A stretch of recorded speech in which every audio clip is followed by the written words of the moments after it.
But I think that the greatest day that we had in terms of education about young people and my generation and other generations that preceded me was at the times of people like Booker T. Washington and the kind of education process that has inspired this school. It was his founding of Tuskegee that has caused me to start the Great Tomorrows and the ATLAH High School. And there's a thing now of historically black schools and colleges that you've heard about: Howard University, A&T, Shaw University, a bunch of other schools that are historically black colleges that across the South. All of those schools were started under a different ideology than what we presently hold as black people. They were started by, if you will, black or African or Hamite leaders who were under the impression that we as black people could do our own thing and that we needed to educate ourselves. Fisk University is the one I was thinking of just a second ago. And we or they put their monies together and their aspirations together, and they founded schools and colleges. I think I heard one of the Democrat presidential candidates, if it was not Kamala Harris, it was someone close in that range, who said the other day in one of the debates that if a Hamite, that is a black child, or African American child, has a black or Hamite or African American or colored teacher, they're most likely, and from the grades 1 through 3, they're most likely to go to college. Because there's a symmetry, there's a relationship that if the teacher is black and the student is black, it inspires a child in the early education process to go on to do greater things as far as college and other world achievements, and that's important. It was important then, it's important now.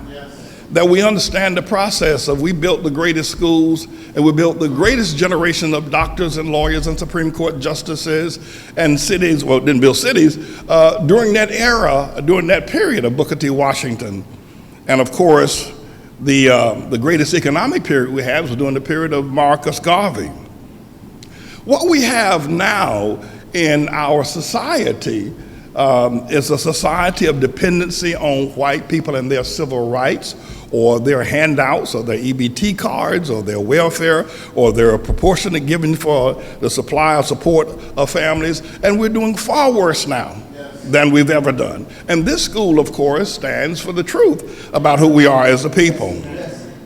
Prior to the welfare state, most black families, Hamite or African American, and by the way, this is not racist. I don't mean to indicate that I'm a racist, I'm a segregationist. That's not what I'm trying to say. I'm simply pointing up some truths that I think we can later get to in terms of integration of all races and people. But to make us a better people, make us a better family. And I'm in Harlem, for crying out loud. And we need to be mindful of that.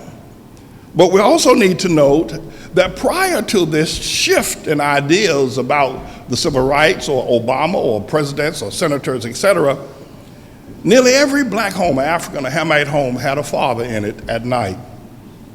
90% of the homes where black boys were growing up had a father.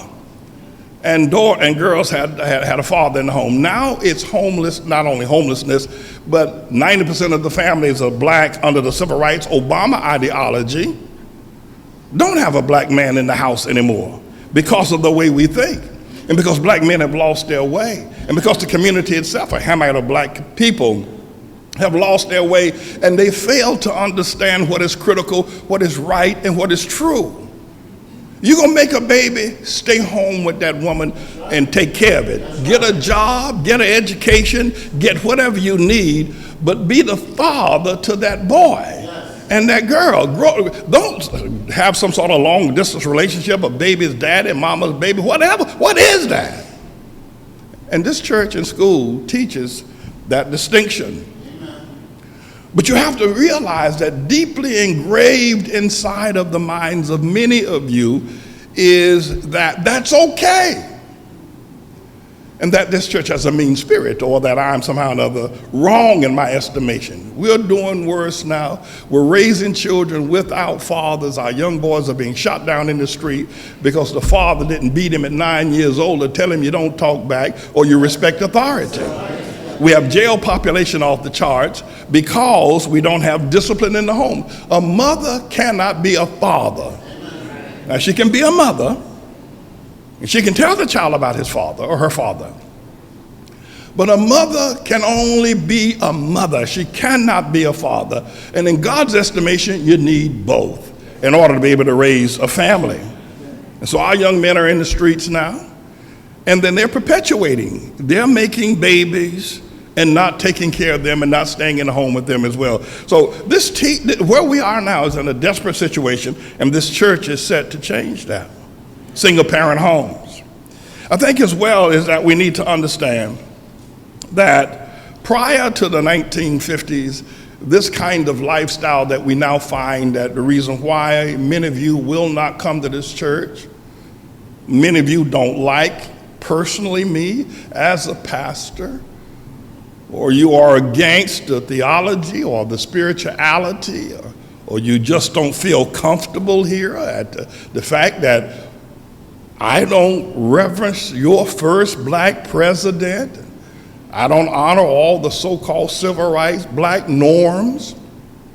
And so as a result of that, it isn't that you just don't want to be bothered with church because you have a sense that you want to party and you're not ready to be spiritual. It's also, there's a deep aversion, if not dislike, for the person James David Manning, because he just ain't black.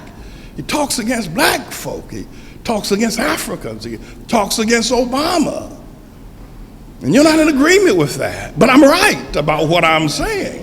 I'm speaking the truth about the existence and presence of where you are. And many of you are in a very hopeless situation.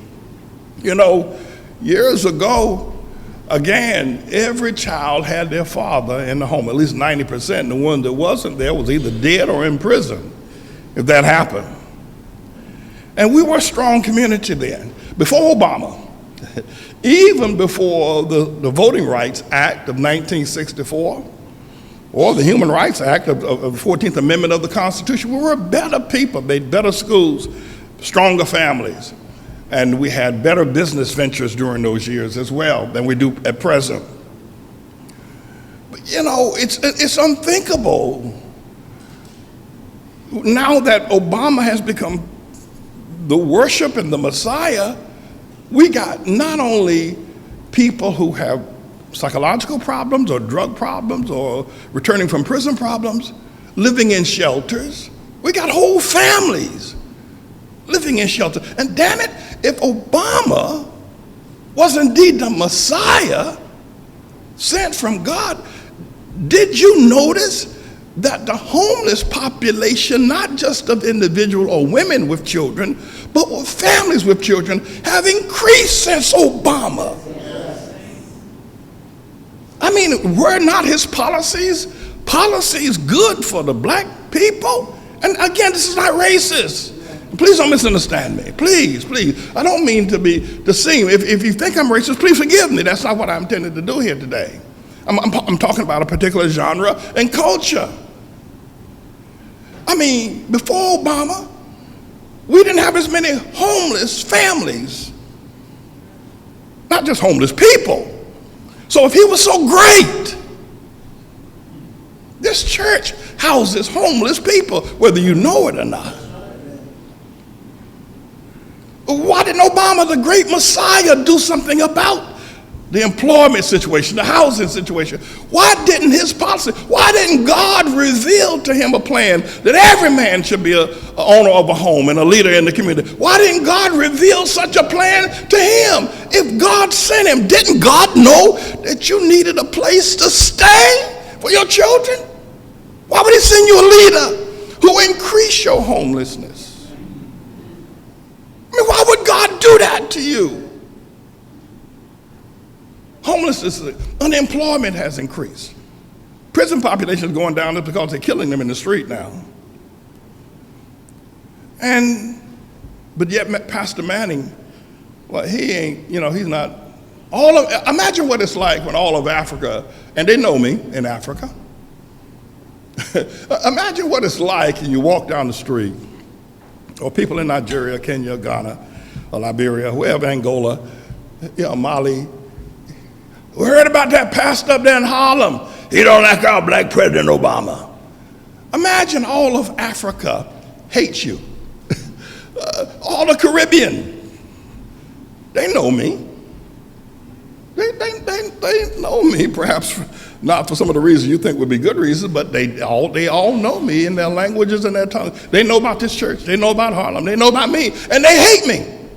Imagine what that's like to carry that as a spirit, that you have to deal with that. The weight of Africa coming down on James David Manning and the ATLAH Church. On a daily basis, when I rise to pray, I have to rise with that upon my shoulders. And I can understand if you don't want to be a part of that. I thought I'd at least say that to you today to have you have some idea, that you might have some idea of where we are as a people. This is a bit of a news blog we do, looking at spiritual wickedness in high places for the most part, making some observations about it and giving people a biblical foundation to the way of interpreting, rather than have Sean Hannity or Laura Ingraham or Janine Pirro or Anderson Cooper or Rachel Maddow or Don Lemon, Rush Limbaugh interpret what's going on in the world. You come to me and I'll tell you based on what the Word of God says. They'll just give you their worldly, sinful view.